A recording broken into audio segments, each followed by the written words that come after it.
Good evening ladies and gentleman. Laws of nature में आपका स्वागत है। लॉज ऑफ नेचर में आज हम बात करेंगे पावर ऑफ इंट्यूशन के बारे में। इंट्यूशन मतलब अंदरूनी इल्म के ताकत के बारे में। एक ऐसी सलाहियत जो कि मेडिटेशन से बिल्ड होती है, अपने अंदर एक ख़ुद बेदारी पैदा करती है, अपने अंदर एक अवेयरनेस पैदा करती है कि चीज़ों की हकीकत के पहलुओं को देखना हमारे लिए आसान हो जाता है। कई सिचुएशंस को भांप लेना आसान होता है। इस चीज़ को डेवलप कराने की कोशिश करेंगे। आशा है कि ये वीडियो आपके लिए कामयाब बन सके, आपके लिए महत्वपूर्ण बन सके, फ़ायदेमंद बन सके। तो चलिए शुरुआत करते हैं power of intuition. Power of intuition में सबसे पहले हम कंटेंट देख लेते हैं, क्या क्या हम पढ़ेंगे।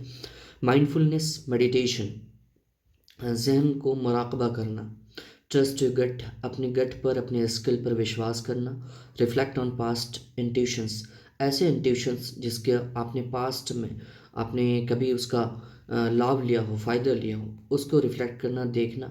कनेक्ट विथ नेचर, अपने आप को कुदरत के साथ, इन्वायरमेंट, नेचर के साथ जोड़ना, प्रैक्टिस रेगुलरली, और इसका रेगुलर प्रैक्टिस करना अपने लाइफ में। तो चलिए एक एक करके देखने की, समझने की कोशिश करते हैं। माइंडफुलनेस मेडिटेशन, अपने दिमाग को पुरसकून करने के लिए जहन साजी की मशक करें और अपने ख़यालात और एहसासात से ज़्यादा आगाह रहें। सबसे पहले जो है मुराकबा जो है ना, मेडिटेशन हमें किस चीज़ को, अपने जहन को पुरसकून बनाता है। इसमें बहुत से थॉट्स चल रहे होते हैं, उसको एक समझ के साथ, एक कंसर्न, उसको हल्का करने की कोशिश करना है, और अपने हकीकी सोच, जो हकीकी थिंकिंग है, जिस पे हमें काम करना है, प्रैक्टिस करना है, उस पे काम करना है, उस पे फोकस करना है। हाँ, ये आपके अंदरूनी इल्म में मदद करेगा, आपके हकीकी इल्म में, अंदरूनी इल्म में, थर्ड आइज में, इंसाइट में मदद करेगा, हेल्प करेगा। दूसरी चीज़ देखते हैं, ट्रस्ट योर गट, अपने गट पर, अपने स्किल पर विश्वास करना, अपने रुझान और शुरुआती असर पर गौर करना। आपका रुझान किस तरफ है, किन चीज़ों को आप देख पाते हैं, आपका इंसाइट किस तरह का है, उस पर गौर करना। अपने एहसास के हुनर पर भरोसा करना, वक्त के साथ साथ आपके अंदरूनी इल्म के एहसास को मजबूत करने में मदद करता है। आपका जो अंदरूनी एहसास है, थर्ड आई इंसाइट की जो सही चीज़ है, सही रुत है जिस चीज़ को देखने की, उसमें मदद किस तरह से मिलती है, उसको एहसास में, उसको ट्रस्ट करने से, बिलीव रखने से, कि उस इंसाइट से जो मैंने देखा, जिस सिचुएशन को, जिस चीज़ का हल निकालना है उन साइट पे, उस पर बिलीव करने की कोशिश करना है। रिफ्लेक्ट ऑन पास्ट इंट्यूशंस, ऐसे पास्ट में जो इंट्यूशंस गुजरे होंगे, जिसको आपने थर्ड आई इंसाइट से देखा है, परखा है, उस पर रिफ्लेक्ट करने की, उसे देखने की कोशिश करेंगे। उन मिसालों को देखें जहां आपकी बसीरत, आई इंसाइट, मतलब इंसाइट दुरुस्त थी, सही काम कर गई। आपके इंसाइट, आपका आपका जो दिमाग था उस चीज़ को सही देख सका, सही रूप में देख सका, उसको रिफ्लेक्ट करने की कोशिश करना है। इन तजुर्बात पर गौर करना आपके अंदरूनी इल्म की सलाहियत में एतमाद पैदा करता है, बिलीव पैदा करता है।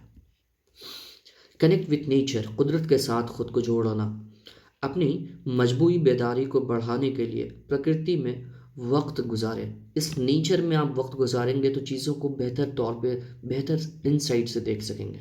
इस कुदरत के साथ कोई ना कोई वक्त बना ले, उसके साथ जुड़ाव करने की कोशिश करें।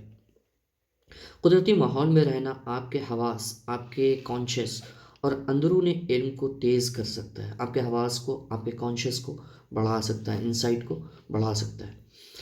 कनेक्ट विथ नेचर, नेचर के साथ जुड़ाव करके प्रैक्टिस रेगुलरली, इसे अब ये नहीं कि एक दिन कर रहे हैं छोड़ दे रहे हैं, इसको रेगुलर प्रैक्टिस करना पड़ेगा आपको। अंदरूनी इल्म एक मसल की तरह है, जिसे मश्क से मजबूत किया जा सकता है। मसल की स्ट्रेंथ जो होती है ना, किस तरह से मजबूत होती है, जब हम इससे लोड देते हैं, इससे काम लेते हैं, स्ट्रेंथनिंग इसकी बढ़ती है, कुवत होती है। उसी तरह से इसको प्रैक्टिस करने से, मेडिटेशन से, अपने आप को नेचर में, नेचर के साथ जोड़ने से, रेगुलर इसकी प्रैक्टिस से हम अपने इस इंसाइट को, थर्ड आइज़ को बढ़ा सकते हैं, दिखा सकते हैं, इस नेचर को समझ सकते हैं। ऐसे सरगर्मियों में मशगूल हों जिनके लिए आपको अपनी अंदरूनी इल्म पर भरोसा करने की ज़रूरत हो, जैसे मुराकबा, तख्लीकी सरगर्मियाँ हों। इस तरह के कामों में आप अपने आप को लगा सकते हैं। तख्लीकी मतलब कोई क्रिएटिव काम, जो उस क्रिएटिविटी को आप थिंकिंग रखते हो, उससे कुछ बनाने की कोशिश करें, इस नेचर के लिए कुछ नया क्रिएट करने की कोशिश करें, इस तरह की जहनीत बनाने की कोशिश करें नेचर के साथ जोड़ने में। और मुराकबा तो बेहद ज़रूरी है। मेडिटेशन एकदम पंचुअली होकर के आपको रेगुलर प्रैक्टिस करना पड़ेगा, जिसकी वजह से आप अपने थर्ड आइज़ को, इंसाइट को, इंटेलेक्ट को एक तरह से बेदार कर सकेंगे। आशा है कि ये वीडियो आपके लिए महत्वपूर्ण हो, लाभदायक हो, آپ کے لیے فائدہ مند ہو۔ آج کے لیکچر میں اتنا ہی، عائشہ آپ کے لیے نئی ویڈیوز لاتا رہوں گا۔ آپ کے پیار کے لیے، آپ کی محبتوں کے لیے بے حد شکریہ۔